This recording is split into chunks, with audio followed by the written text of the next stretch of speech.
On today's podcast, Ellie Gosling. Ellie, along with her husband Ian, runs Barnes Fitness. They are the organisers of many of the races that I've run over the years. We discuss what goes on behind the scenes to put on an event like that, what support they receive from government and local authorities, and touch on Ellie's own experience as a competitive athlete. Enjoy the conversation.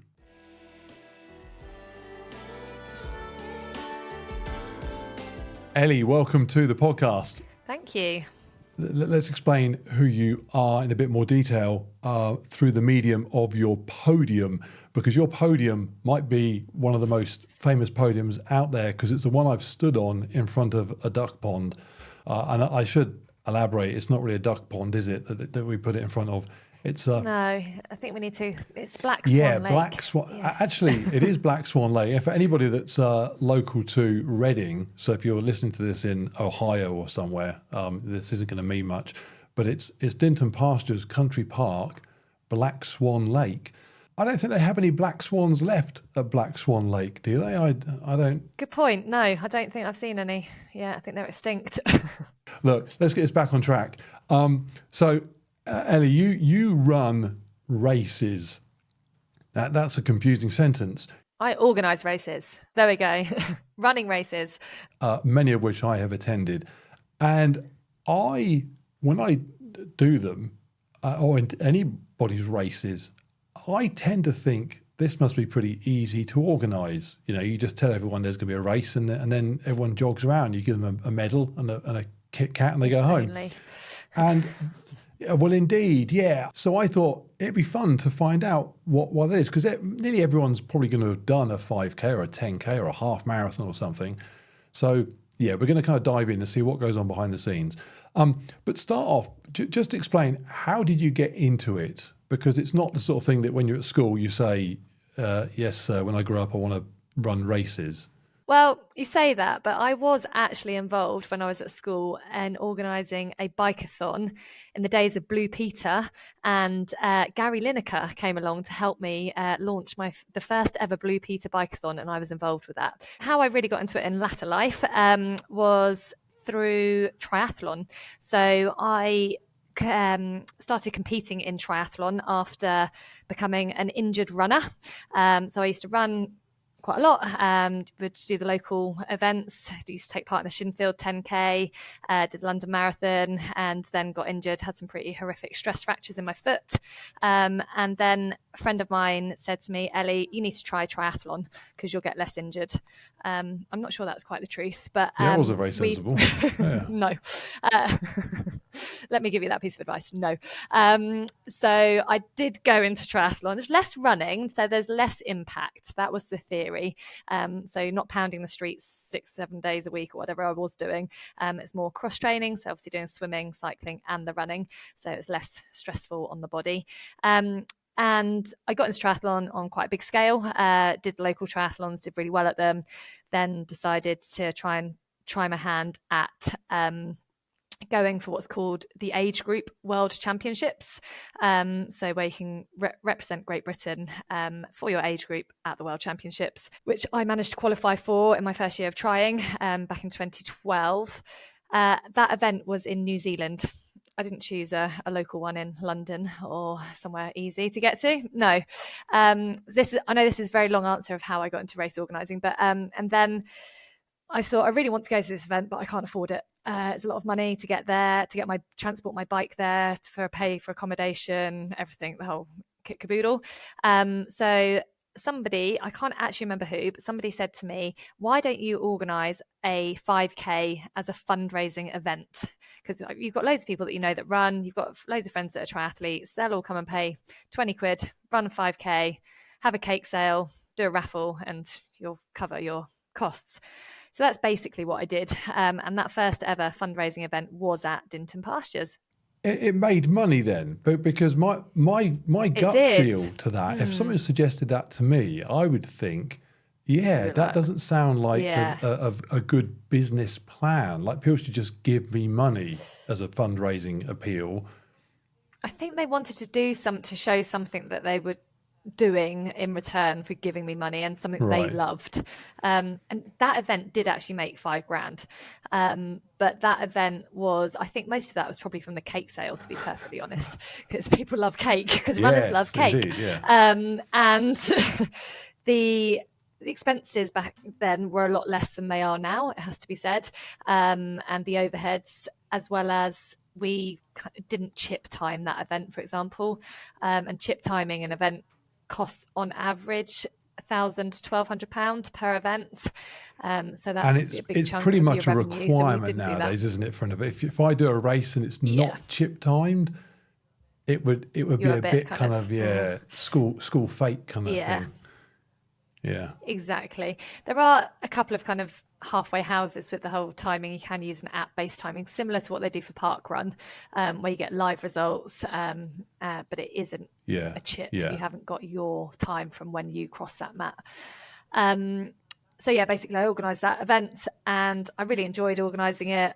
I went to New Zealand, had a great time on everyone else's expense, and then grew it from there, to be perfectly honest. Thought I want to see if I can make a business out of this.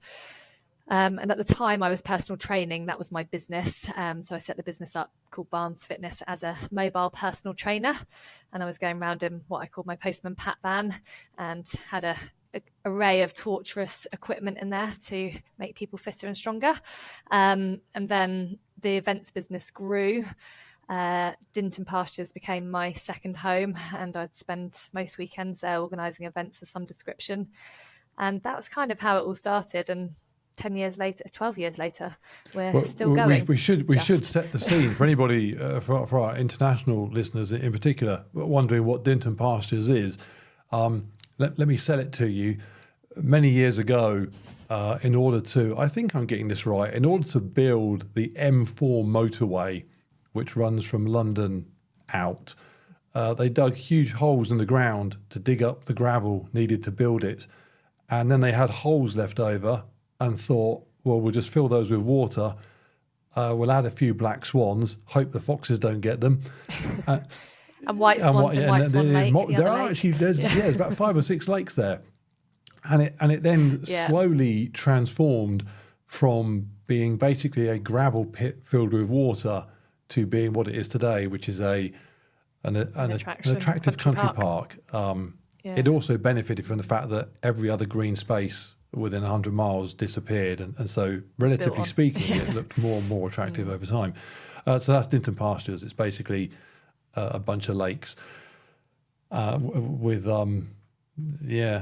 trails. And it used to have a golf course. It did. In fact, as a small child, I used to walk in the little stream beside the golf course, picking out the balls and then selling the balls back to the golfers. Indeed, always an entrepreneur. Absolutely, yeah. I was wearing my braces and flicking through my Filofax. I was about 23 when I was doing that, I think. With your BlackBerry. Yeah, we're doing dating this terribly, aren't we? So the thing that I've always wondered, the two things that spring to my mind when someone says, "Yeah, I'm going to run anything as a business that is their hobby, or the thing they enjoy doing," is the number one thing is, how long does it take for that to just turn into work? Because so many people I talk to, especially in my old life of doing financial services, people would set up a business based around just their passion. And before they knew it, they were just pulling their hair out because it wasn't their passion anymore. Has that ever happened? Yeah. I am lucky, I think, in saying that sport's always been my passion, and I think it always will be. But there have been times where it's been hard, and those times are when I've been injured. So when I've had some pretty major things like a stress fracture in my hip, and I'm trying to organise an event on crutches, and I can see the endorphins that everyone else is getting from taking part in my event, and I'm hobbling around on crutches in pain because of sport, basically. You're not looking like a very good advert either at that event, are you, for running? No, I'm not. Yeah. I know. There's some lessons I could share with people. But so I think that's for me personally, the bit that I have found tough. But the passion I still is still there. And that is because the people, what I see when people finish one of our events, and the feedback we get from people that take part in our events about how much they enjoy them, how inclusive they are, how friendly they are, the events, and how well organised, and generally that is what keeps the passion alive. And they certainly are. I mean, I've done many of them and enjoy them immensely. The other thing that I've only recently found out, really because I've kind of paid some attention to it, is how much hassle behind the scenes, red tape and so on, there is involved. And in the past, I would go and do an event, and especially if I had things like road closures, and I just sort of wave nonchalantly to the marshal as I ran across a road that they'd shut, and give it no thought. But when I stopped to do that and kind of consider the implications involved, it occurred to me that there might be a bit more red tape to it than I assumed there would be. What goes on? Yeah, what sort of things are going on behind the scenes that people wouldn't assume are going on to put on an event like that?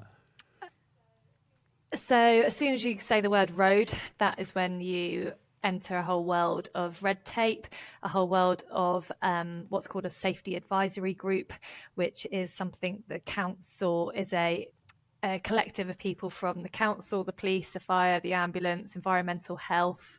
There's one other, I can't remember it right off the top of my head, but some pretty preservation people, of badgers or something. Birds, swans. Yeah. Does this run go past a badger's nest or something? Yeah, there is environmental health, and they definitely get involved with it. And you have to sit in front of that board of people and show them your plans are robust enough that I personally have done everything possible to reduce the risk of somebody getting injured. And that isn't just my people taking part in my event, it's the general public as well. So I'm not just thinking about the 400 or 500 people that are running one foot in front of the other. It's however many people are driving around Reading on a Sunday morning trying to get to the shops. It's the impact that our event has on the community. So there's loads to think about as soon as you go anywhere near a road, and you have to be qualified to manage traffic. And that's not the police. The police won't do that unless it's an emergency situation. So they are insured to manage traffic in a blue light emergency situation, but they're not insured or qualified to manage traffic for 400 people running to and from a brewery on a Sunday morning, which we organise in Reading, around from Phantom Brewery. So you have to employ people that have what's called a Chapter 8 qualification, and they have to come in and man the traffic for you and put stop-go boards up or whatever traffic management system you're using for an event. And I'll be totally honest, any event that I put on a road, I don't sleep for the week before, because there's just so many things that are out of my control.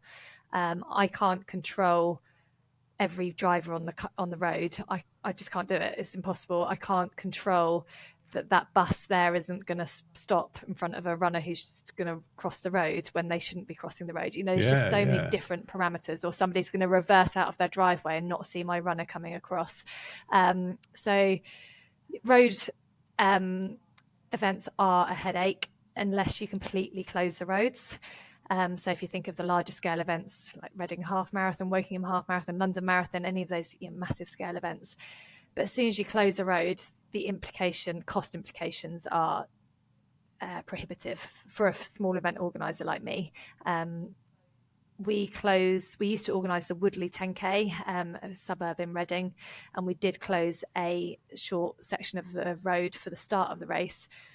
But just to give an idea, the traffic management for that event alone, a small 10K, village 10K, 500-600 people, was £3,500. And if you're only charging people 25 quid to enter, it's, and that's just one expense for an event. There's lots of other things to take into account: your first aid, your chip timing, your medals, your water and your Kit Kat, all sorts, to toilets, if you're hiring in toilets, everything's got a cost. It's interesting because I'll see some events where people will complain or moan about the quality of the medal and they'll say, I paid 15 quid and I got a cheap looking medal. You think, well, hang on a minute, you did, It's not just the medal you're paying for. That's not a £15 medal. There's exactly as you say, the toilets and the all the gear that's on hand, and medical, and the medical, there's strict instructions that we have to follow with how many runners we've got, of how many medical staff we have, what type of qualifications those medical staff have. They can't just be like your first aider at work. They've got to have a certain level of paramedic qualification, or some events we have to have a doctor on site, and then you also have to have an area that you can treat people on site. And some ambulance vehicles are not insured to take people to hospital. There's lots of ins and outs that you have to consider, and sometimes you'd have to call a 999 ambulance instead. It sounds think about. It sounds crazy. Actually, it's funny you mentioned Woodley, because Woodley 10K was the first 10K I ever ran under an hour at. So has a special place in my heart. And it's my PB course. Before I organised it, I took part in it, and it's still my PB. It's a nice flat course. It is, but it's just a lot of cars. For you that's a worry. For me, that's just I feel like kind of a New York bike messenger, just dodging between them. Obviously, you don't want to hear that. What's interesting is when, and now I know you don't run sort of ultra marathon type distances, but when those, and for example, I did the 100k Thames Path last couple of years running. I didn't do it last year, but Jen did it last year, and there are sections there where you're just literally running in the pitch black, middle of the night, 1 o'clock, 2 o'clock in the morning. You're running along a river bank. There's no marshals around because you've seen a marshal 5k ago, and there's another marshal at the next stop in another 5k. You're just you're on your own. Do you have to carry a phone? Do you have to carry? You have to carry a phone. Yeah. But if you fell in the river, it wouldn't float with you. That's no good. I mean, they must. I mean, that. Their insurance and their risk assessment would be an interesting read. I'm not saying there's anything wrong with it, but it's how you for me, it's how I could stand up in court if somebody had a life-changing injury or, God forbid, lost their life, how I personally could stand up in court and say, I did this, this and this to stop that happening. There's always going to be that element of, I couldn't have controlled that. But you've got to make sure you have controlled everything possible. But it's an interesting point about running through the night, and there'll be disclaimers as well. I'm sure you probably signed a disclaimer to say I would never take it, but I would have signed it. Exactly. Read the fine print. Click here. I mean, it's interesting because the first time I did that run, I was incredibly dehydrated at one point and dizzy, and I was really having to focus hard on going in a straight line and not falling in the river. And it did occur to me that I might well fall in the river, and that'd be terrible. What's interesting is you can swim though, can't you, Mark? I can swim. Yeah. I mean, I actually, funny enough, you say that. A lot of people, because I don't do triathlons because I hate swimming, a lot of people think I can't swim. The amount of people that email me and say, I could teach you to swim. I'm like, dude, I was a lifeguard. I can swim. I can swim very well. I just hate it. Having said that, at 2 o'clock in the morning, dehydrated, I'm not quite sure how well I would swim. Whether you can swim, yeah. But it's interesting because to me, I'm thinking, forget the waivers, forget what I've signed. I've put myself in this place. If I fall in the river, tough luck me. Mm-hmm. But I understand from the organisers' perspective, they've got to have considered, as you say, have they done everything necessary to avoid the obvious? Which kind of brings me to the thing I mentioned earlier about parkrun and the defibrillator. I simply had no idea that every parkrun, and for anyone that doesn't know what parkrun is, it's the free Saturday morning run around a park that's organised in the UK. They're everywhere. In fact, this is always interesting because when worldwide. It's interesting worldwide because I talk about this and people in the UK say, Mark, we know what parkrun is. But then somebody in Tennessee will say, I've never heard of it. It just sounds like a park and you're running around it. It's a bit more organised than that. They have to have a defibrillator on hand. So if someone has a heart attack and needs to have their heart shocked back into life. Restarted. And they can't run it without it. And it was interesting because I first discovered that in a Facebook group where someone said we're cancelling the event and this is why. And a lot of people were just saying, well, that's ridiculous because I could be running around the park and have a heart attack anyway. And it did make me realise that there is this gap between what we as runners just think, oh, we'll be fine, and what you as organisers need to say, we have to do it follow. anyway. Yeah. Is the defibrillator, is that a park run thing or is that the same for you guys? The same for us. Yeah, we have to have one. So our medics bring one, and it has to be within a certain distance from the furthest runner on the course at any one time. So if you've got a kind of a half marathon, for example, you would have to probably have more than one defib on the course so that everyone's within X That's interesting. So presumably, if you're doing something like an ultra marathon, the aid stations might have one en route. Yeah, or there'll be a medic on a motorbike floating around that might have one and covering a section. That will be his section to be in charge of. It's fascinating because actually at the last ultra marathon that Jen did, a 10k to go, her Garmin stopped working. I was in Henley-on-Thames at the finish line, and she texted me to say the Garmin had packed up. So I was waiting for her to finish. So I, being the hero husband that I am, ran 10k in the opposite direction to find her. And I was running using my own Garmin's torch to see where I was going. Actually, you'll be quite impressed with this as a runner. I did a 46-minute 10k with a backpack in the pitch dark along the river, navigating with my Garmin. So it was heroic. But it did. In the winter or the summer? Let's just give it some context. When was it? No, it was autumn. It was autumnal. Okay. Yeah. It was exciting.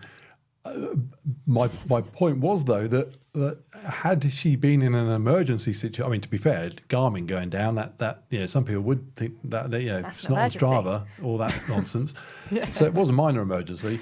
But had she been in a real medical emergency, it did occur to me, wow, it would genuinely take 46 minutes for a pretty decent person to get there. And now clearly, as you say, there might be people kind of scooting around on motorbikes and stuff, but it's the sort of thing that, again, you wouldn't even think of. You don't think about.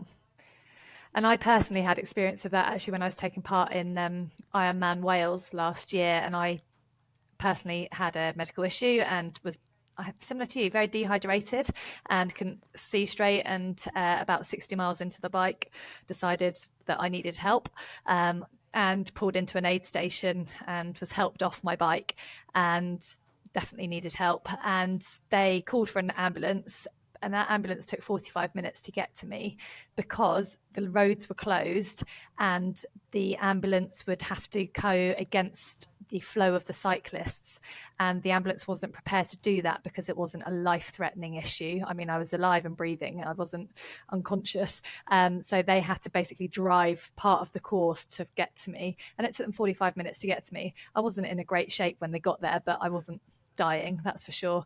And the guy just said to me when he got me into the ambulance, we're going to take you back to the race village where we've got a medical tent and stuff, but we're not going to put you on blues because all the roads are closed and we're just going to go with the flow of the cyclists. So even when in a medical emergency, it's still really challenging for the medical I wouldn't even think of that, but as you say, if you've got to get somewhere and all the roads are closed, it's like sending out a safety car onto the Formula One track or something. Exactly, against the flow of the cars. It's just bonkers. I mean, they would have done it if it was a life-threatening and they needed to get a defib. They would close the race and get the. But then you'd have felt really bad. Even worse. I thought you were going to say it took them 45 minutes because Wales now has a 20-mile-an-hour speed limit across 95% of it. But really? Haven't they? I think Wales have changed all their 30-mile-an-hour limits to 20-mile-an-hour limits. 24. Yeah. Oh, wow. Yeah, gosh. Because in fact there was. This is getting slightly outside of my area of expertise. It's St David's Day as well. We should be talking about today? It is 1st of March. Well, congratulations to everyone that celebrates that. The Welsh people. They have some problems now with people doing cycle races like sportifs and stuff in Wales because the bicycles they can't go fast. They're going too fast for the speed limit. So the bicycles are going up. Wow. You can cycle a bicycle over 20 miles an hour quite easily if you're a good cyclist, and they're too fast. Technically, I think the law is that a bicycle is a self-propelled vehicle, so it doesn't need to adhere to the speed limits. But equally, the organisers said that's true, but we probably should adhere to the speed limits. Average cyclist is doing 25 miles an hour, can't do it through that village anymore. So Wales slowly that's going to be alienating interesting fast cyclists. Having said that, if you're a rubbish cyclist, it's probably beautiful now. You're fine. So you actually with your dehydration thing, that's just an interesting one. Just kind of diverting slightly. Did you learn anything from that? A lot. Drink more water, electrolytes. What was the problem? Various things. 25 degrees in Wales, that never happens in September. So that was kind of a freak condition, but you always got to prepare for the freak conditions. So several things I learned. I didn't drink enough before the race. And before the race, I mean like the 2 to 3 days beforehand. I was very much in what I call mum mode. My 3 kids were there. I was looking after them, making sure they were eating and drinking enough. And I just hadn't drunk anywhere near enough. When I say enough, when you're going into an Ironman, you need to be drinking 3 to 4 litres a day, like the 2 to 3 days beforehand. And I was probably drinking 1.5 litres to 2 of that. I went in dehydrated. I did not the fatal, that's the wrong word. I did the thing that I tell everyone that I coach or give advice to. I did the opposite. I tried something new on race day. And that was, I took an Imodium tablet on the race morning because I'd had a bit of an upset stomach the night before. And loads of my friends who have done loads of Ironmans said, "Oh, Ellie, we take them anyway, just so we don't have to stop on the bike. It's just what we do." So that's fine. I'll take an Imodium, no problem. I'd never taken one before.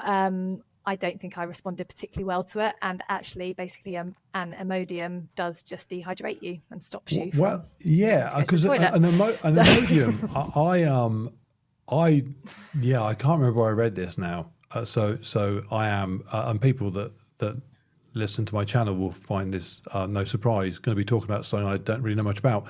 I was always told that if you take an Imodium, because it slows the transit of everything through the system, it also hampers your body's ability to absorb things. So you're taking on maybe good nutrients, calories, whatever you require, but you're not actually indeed. So I think that's true, and I think that's the same with the fluid.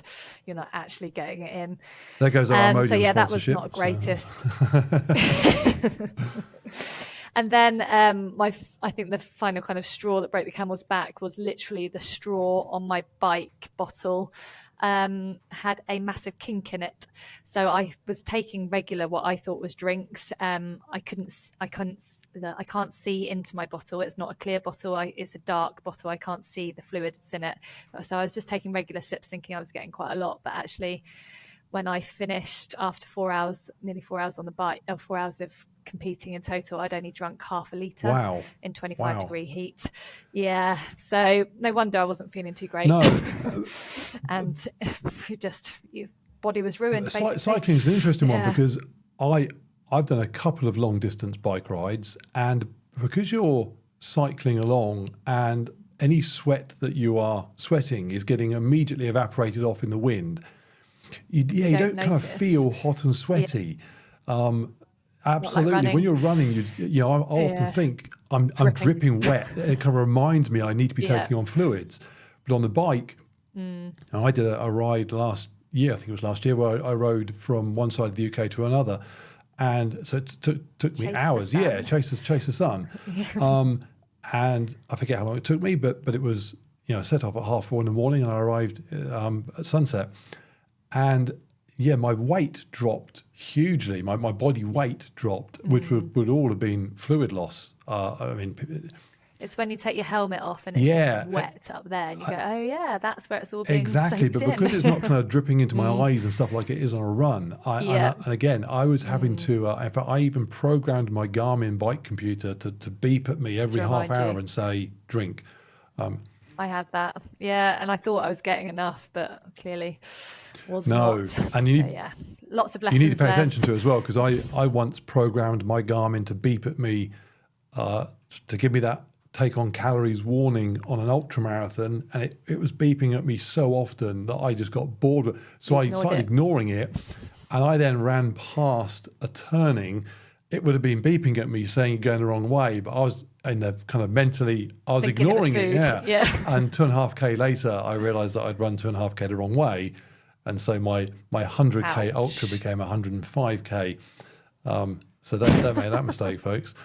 No, the ambulance getting to the people is, again, it's the sort of stuff you just don't even think about. In fact, interestingly, I've done some ultra marathons in Wales running over the mountains and stuff, and you'll be given a list of kit to take that they want, obligatory kit that you have to have.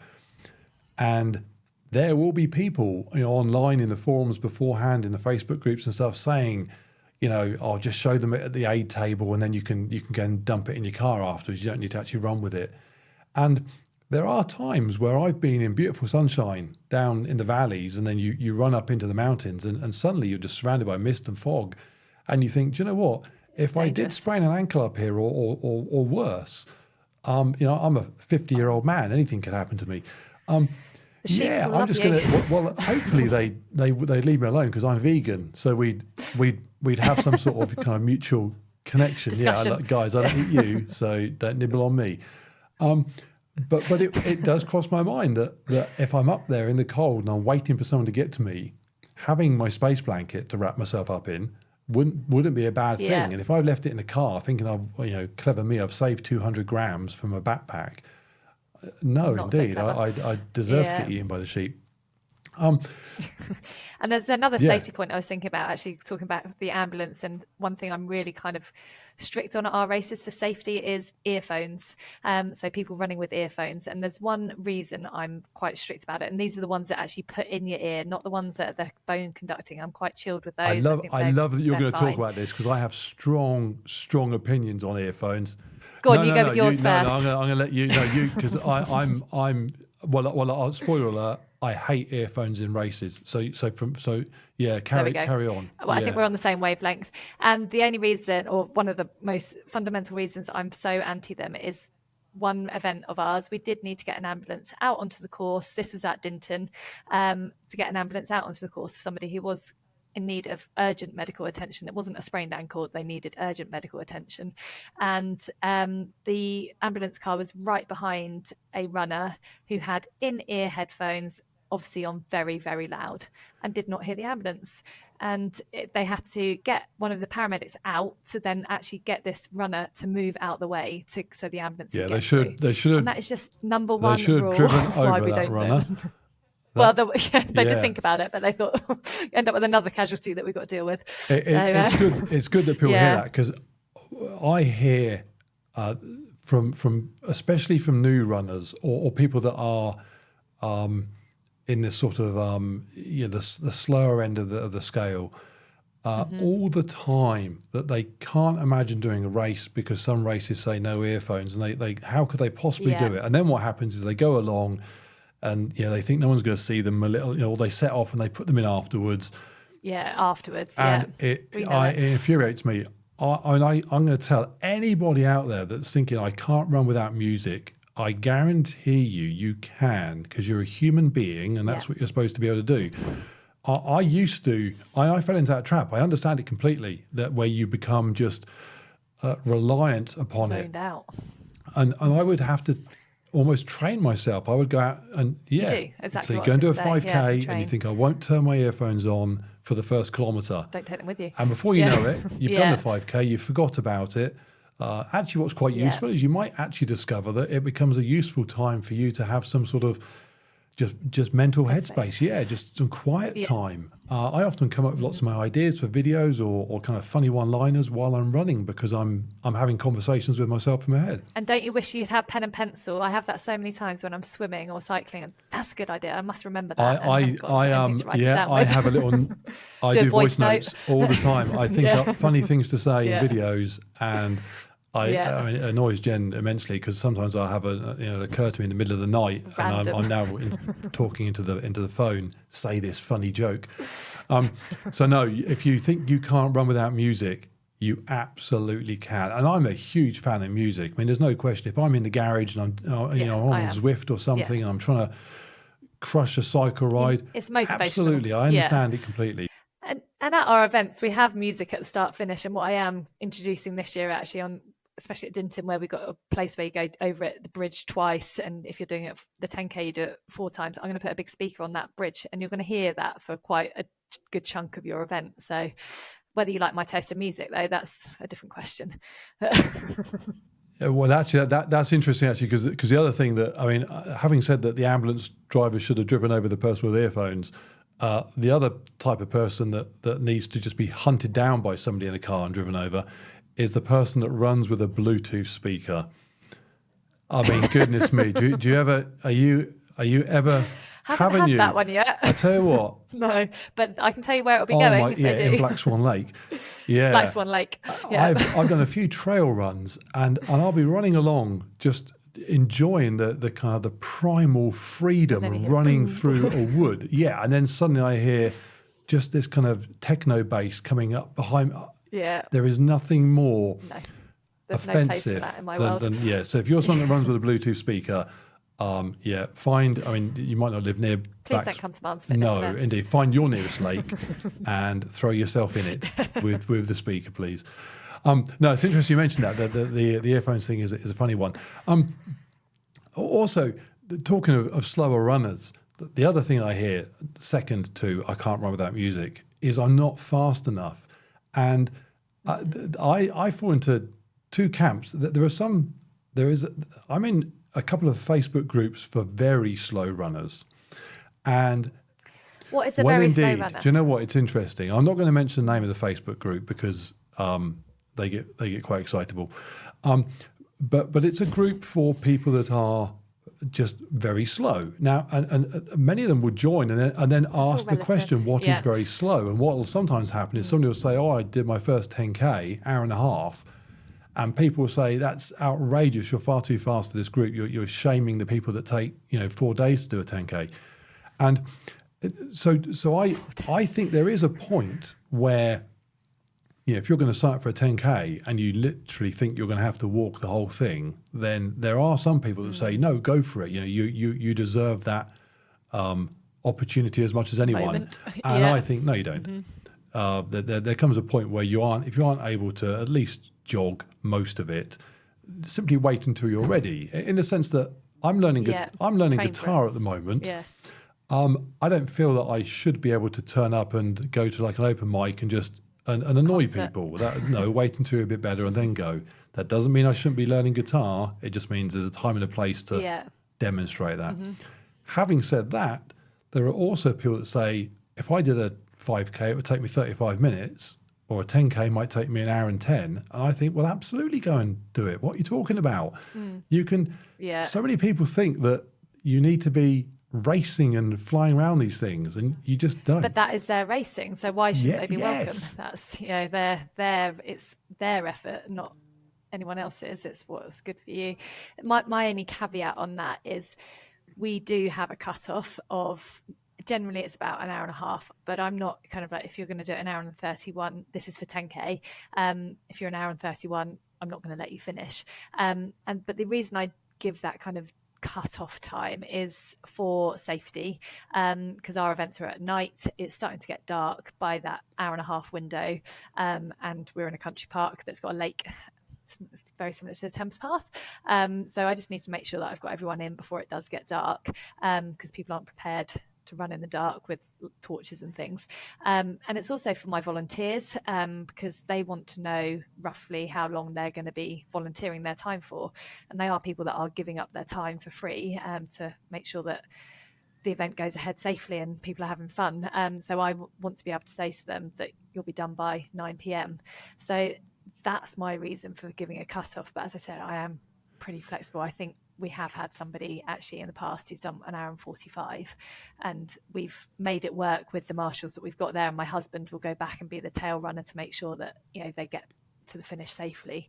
And those people I value just as much as the people that are crossing the line in 35 minutes, because they've had to work hard. Oh, for a way lot harder. longer. Way harder. Yeah. If it takes you an hour and a half to do a 10K, you are working harder than, I mean, I'm not crazy fast. I'm a sort of 40-minute 10K, which is, some people will hear that and think that is very, very fast. Very respectable. But other people will not.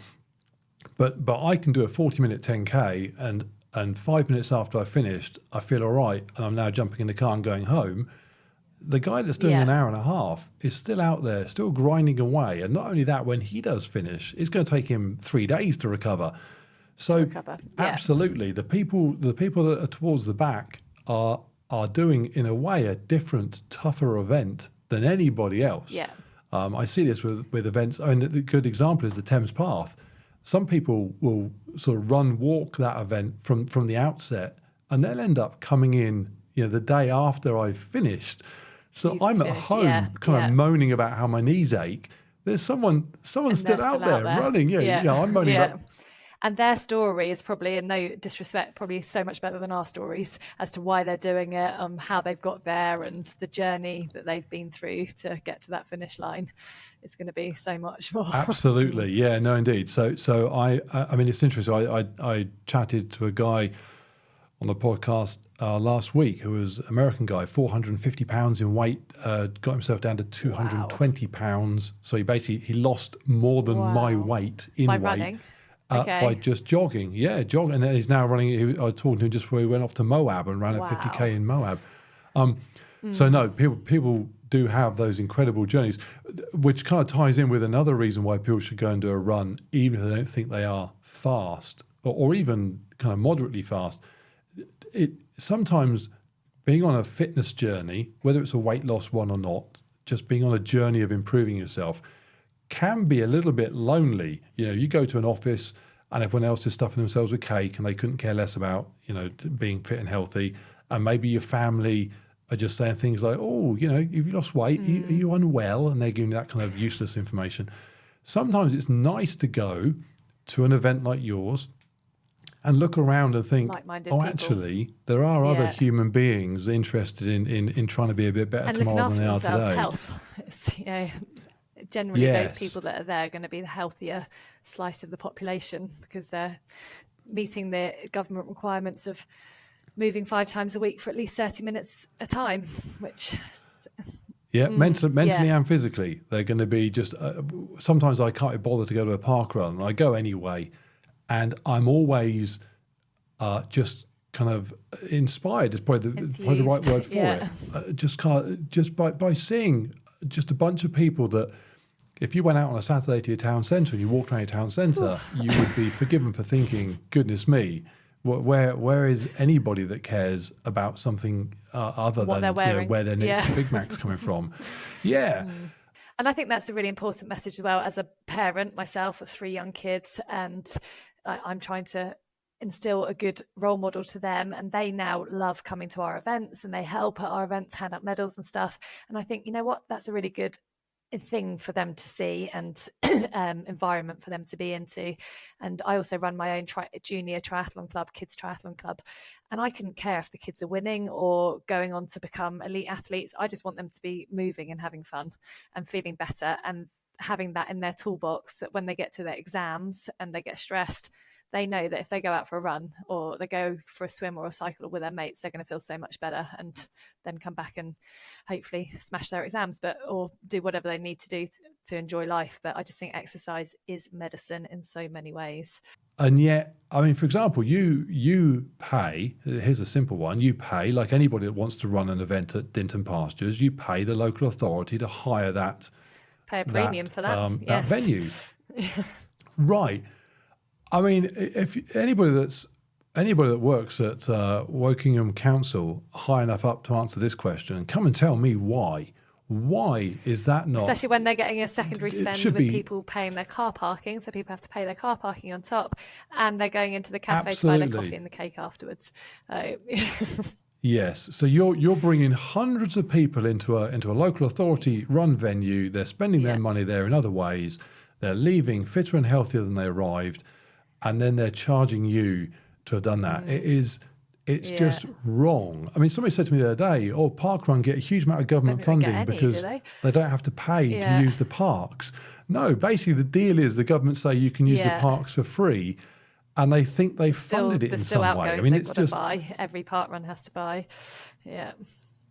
Parkrun should be rolling in government money. I say rolling in government money. The amount of money that would be required to have somebody like Parkrun rolling in it would be tiny, relatively speaking. The budget, When you compare it to the budget they're going to have to set aside at some point in the future for things like type 2 diabetes, which will become an illness that will make... Huge. Yeah. I mean, if anyone thinks that COVID was a huge expense... Just jump forward 50 years and look at what's going on with type 2 diabetes and heart disease and cancers and so on that are preventable. Yeah, long way of saying, do you get any help from the government to do what you do? So the simple answer is no, not from the public sector, but we do from private sector. And we're very, very fortunate. Actually, we were at the point last year of ending our summer series, which is our most popular event, had been our most popular event pre-COVID. So it's an event in May, June, July and August. And before COVID, we had peaked about 650 people coming to the event. Post-COVID, so last year we struggled to get 300 to come along to an event. And when we were just looking at the figures, it just wasn't stacking up and it wasn't a great investment of our time. So we, as my husband and I, basically said, I think now is the time to call it a day on that event, which is real sad because it had been our bread and butter for the last 10 years. So we announced that at our last event, and we actually had a guy approach us who I've known for several years from Spokes in Bagshot, which is a cycling shop in Bagshot, who's taken part in our events. And he said, Ellie, I don't want these events to finish. They are so good for the local community. They're so good for the people that take part, the environment you've set up, the culture, everything. He's like, what do you need for the events to continue? And I was brutally honest. I said, I just need cash to cover the cost of hiring the venue every month. And he said, he shook my hand there and then. He said, we'll make that happen if you want it to happen. And him and a couple of his mates who run other local businesses, so there's our Collard and Brackenwood Homes and Windows in Reading, the three of them, between them, have basically covered our venue hire for this year's event because they've seen the value of the event. So, that's what it takes. Amazing. Yeah. I mean, if you need a bicycle, go to Spokes. If you need some home and windows, go to Brackenwood. And what's Collard do? Waste management, he is. Okay, if you've got any waste and you want it managed, they're the guys to do it. Collard. They are doing something incredible. But the opposite side of that coin is that local authority is doing something just outright useless by not saying having 600 people go and do something productive for their mental and physical health sounds like a good thing. If we let you have that venue for even a discount. Yeah, exactly. And that's all I was asking. Can we make it proportionate? If I've got 600 people, I'll pay this. And if I've got 300 people, I'll pay that. But I can't afford to pay 600, what I'm paying for 600 when I've only got 300. It just doesn't stack up. I mean, I get, I'm going to try and talk to someone from the local authority because it makes, I say it makes no sense.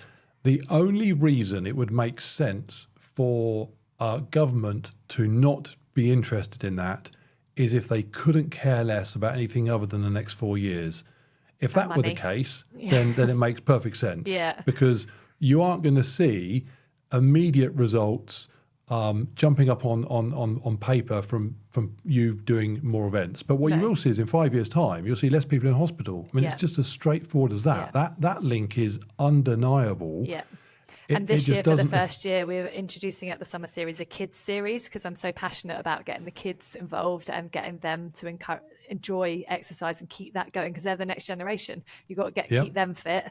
So that we've introduced a kids series. So I'm really passionate about that. And I'd love the council to see that as a great thing that we're offering for youngsters to come and get involved with. It infuriates me. I mean, it should be top of their agenda is to I mean goodness me, what is a government supposed to do if not look out for its people? And if the biggest threat to its people is their own inactivity and poor health, then Sort it out. and it should be as simple as that. Yeah, everything that can kind of coerce people in the right direction should be done.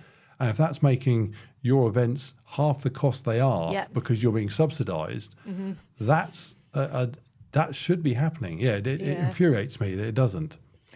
No, and I think the cost of living now, people are struggling. Everything's gone up in price. Whatever, food shopping, everything has gone up. Electricity, and for us as event organisers, everything's gone up. So buying medals has gone up. Buying the chocolate bars for the finish line. Not that I give chocolate bars, actually, Mark, do I? I'm fruits. I'm bananas and oranges and apples. Bananas. Yeah. There's the so choice. I run straight past that table. There's no chocolate. You go to the ice cream van that you then have to buy. Although it's not. I should say it's not vegan. You've got no vegan options. Oh, yeah, good point. Yeah, there's no vegan sweets. What about vegan? Have they not got the vegan magnums? Oh, have to check. I don't know. You've had a donut guy there. Yes, he's definitely not vegan. He's not vegan, so get him to sort some vegan because I'm I need a vegan donut. Fine, I'm on it. So I just think that having the cost of living is having a massive impact on everyone, and people, if they don't need to spend 20 quid to go and run around a country park, they won't. There'll be other things that money needs to be spent on, whereas they can go and run parkrun for free. And I completely get that. It's a slightly different experience. You're going to not get a medal at parkrun. You will at our event. You're going to get a recorded time. I guess you do at parkrun to some extent now. Life is full of choices. If it's hard making money go as far as it used to. Absolutely. Especially if it's a husband and wife and they're doing it together. And you got to find, maybe someone's got to look after the kids. You got to find whatever, 25 quid each to enter the thing. And we could have just gone for a jog. Yeah. But the reality is they won't. So True, instead, what they'll then they'll think, well, we won't do this again because it cost us 50 quid and we could have done it for free. So they won't do another race, and they also won't go and do it for free. And then you don't. The health becomes a bigger issue. Absolutely. 3 years later, they're sat in a doctor's surgery, being handed out hundreds and hundreds of pounds worth of pills. Exactly. Wokenham Council, where are you? Yeah. My last question for you is: are you going to keep doing the paddleboard duathlon? You love that one, don't you? Our supathlon. You cost me a fortune. Actually, I should say, having said I get some events, I get some events for free. I always, out of support for my local businesses, I always pay to enter your events. I was going to say, should I be giving them to you free, Mark? No, you shouldn't. No, Thank you. no, not at all. So you did a paddleboard. Was it 2K paddleboard around the lake? About 1,500, I think. Yeah. Right. Yeah. And then out of that and then into a 5K run. That's it. And I saw that the first time you did it, or the first time I saw you doing it, and I thought, I'm going to have a go at that. So I jumped online because I didn't own a paddleboard, and I researched paddleboards, and I discovered that the fastest type were really expensive racing paddleboards. So I spent about £2,000. Did you really? On a paddleboard. Yeah, I went and bought a paddleboard. I then had no time to practice on it. So the first time I got on it was 10 minutes before the race I did at your place. So that waiver that you ticked that said I would have prior experience of being on a paddleboard, Yeah, lies. So I ticked it anyway. Yeah. And I did really well because, to be fair, a racing paddleboard is a fast paddleboard. It's also very wobbly. And I only ever use that paddleboard once a year entering your daft race. So I'm just really keen you need to find more of those races. To do more, no? I know, but then it's then putting the paddleboard on the roof of the car. It's sort of palaver. Yeah. So I'm just making sure you're going to keep running it. That's definitely on September. Yeah. Right. I'll be there. Anybody that lives locally, go and do the paddle because it is just huge fun. I'm surprised there aren't more of those sort of kind of fun, not wacky, because it's quite serious. I mean, the guys that are winning it, or indeed, as I have, podiuming on it, are shifting. But also, you can just turn up and mess about, try not to fall in, and then jog. That sort of multi-fitness kind of thing. I'm surprised there isn't more of that springing up. We do another a night run at Dinton as well. That's quite fun. Something a bit different where you're running around the laps, 2.2 mile laps. How many of those can you do in an hour and 22? Again, that's something more fun that it's not necessarily you're going for times, you're just having a laugh with your mates with your head torches and glow sticks. And I love that event. It's great fun. We don't get and you've done the Santa one as well. You dress up as Santa. Yeah, love the Santa Dash. Yeah, again, the family kind of fun events. And I think those kind of things are what people remember. It's not necessarily going out and smashing a 5K PB. It's, as you obviously remember the Sapathlon so well, it's having a bit of fun and doing something a bit different. That's the sort of thing that it's a pity that the numbers of people doing this sort of stuff have dropped off post-COVID. Yeah. Because actually what should be happening is there should be an explosion of those sort of things that you can do every weekend. You should be able to have a choice of, am I going to do am I going to do a paddleboard race? Am I going to do a bike duathlon? There should be an abundance of them. And it's and I think there's a pity there isn't. For me, I'd love to put on more, but we'll go back to the Woking Borough Council. It's the commitment that I have to make to the site. I mean, I'm quoting Dinton a lot. I know there are other venues and we do organise other events, but we know it works there. It's a good venue. We know the ins and outs of it, and it kind of just works. So why not stay there? But for me, I know that I've got to commit to the venue hire no matter how many people turn up. So I've got to be confident that I'm going to get enough people to cover that venue hire. Otherwise I'm potentially running it at a loss. And it's not, as we said earlier, it's not just the venue hire that I've got to commit to. I've got to commit to first aid, timing, medals, whatever, good giveaways, and there's a lot of stuff. So unless you know, it's very hard to know that you're going to get X number of people coming. It's a tricky environment. Yeah, no, and people need to remember when they cross the finish line and they look on their phone and already their time data is already pinged up. I mean that's why they're paying to do a properly organised event. Yeah. It's not forget the medal that you did or didn't get, or what the medal was made of, or how big it was. Yeah. That's, I mean, whenever people say to me, they didn't even give a free T-shirt. So what do you want a T-shirt for? Yeah. Buy your own clothes. Yeah. I'll design a T-shirt that I like that you won't like, and then it ends up in the bin. Absolutely. Well, I'll tell you where it ends up. It ends up where every one of my Spartan vests has gone, which is into the rags bin in my garage for cleaning cars with. Yeah. Yeah. So don't. Yeah. In fact, what race organisers should do is they should just give out rags for cleaning your car, and you get a car cleaner with your logo very on often, it. Not. Yeah. There's a tip for you. Cheap.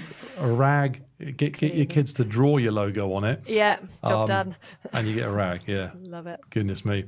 Talking to your kids, you told me earlier you had to go and fetch them from school because they're still of an age where they require parenting. When does that stop, Mark? I stopped parenting mine when they got to about 13. Okay. I don't advise that. I stopped caring where they were because it wasn't in my house the minute they left. Okay. So you have that to look forward to. Was that at 13 as well? No, a bit older. Do you know what? My daughter, it wasn't far off. Girls can be hard work. They can be hard work and they mature quite early, which often means they run away from home quite soon. Okay. I found that all my children at various points in time ran away from home. My daughter did it earlier than the boys. The boys were quite timid. Girls are headstrong, aren't they? Yeah, headstrong and stupid in my particular case. But yeah, no, the boys I've took got twin girls. Can't wait till they're teenagers. That's going to be great fun, isn't it? Yeah. Unfortunately, with girls, what tends to happen is that they kind of hit 11, 12, and then suddenly they're 19. There is no in the middle. Teenage, yeah. Yeah. The kind of the 15, 16-year-old girl doesn't exist. Okay. She's already 19. Whereas boys, definitely go through ironically, that phase. my 24-year-old eldest son is still a 14-year-old boy. So After boys to have a shower. They do, well, no, because he has his own house, so I don't care what he smells like. I was telling you, when they leave, it's joyous. Yeah. I couldn't care less. Occasionally he'll text me and he'll say something else fell off the wall. Can I go and help fix it? I just delete those. So it's didn't see a message then. You have it to look forward to. Thank you. It's as I said to you at the beginning, the two most exciting days of my life were leaving school. Because anyone that says the school was the best days of your life is someone that's just not done anything very exciting since school. And yeah, when your kids go and you wave them goodbye, I don't want anything nasty. I And don't want them to go. take your keys back, yeah. Oh, absolutely. Well, do you know what? We have one of these kind of fancy door things where you give them like a code. Ooh. And so on my app, as they were driving off, I was deactivating their code. Yeah, before they'd even left the close. Mark, classic. They were gone. Yeah, and History. then if they knock on the door, I just hide behind the sofa. Cool. Yours aren't yet ready to be thrown out, so I'm going to let you go and fetch them. It's been fascinating talking. I mean, I encourage anybody locally, obviously, to go and do one of your events, Barnes Fitness. You don't need to buy a £2,000 paddle board. You can do the. You can hire them. Yeah, you can hire them for less than £2,000. Do not be an idiot and do that. And race in your races, unless they are in my age group, in which case don't attend your events. Because you might miss the podium. Because I own that old man podium top spot, so stay off of it. Yeah. Anyone else that's 50, you would get chucked in the lake or the pond. Go down to Spokes and spend your money there instead. Yes. Awesome, Ellie. Thanks for your time. It's been great you. chatting, and I look forward to seeing you at the next time I'm running around one of your events. Look forward to it too. Thanks, Mark.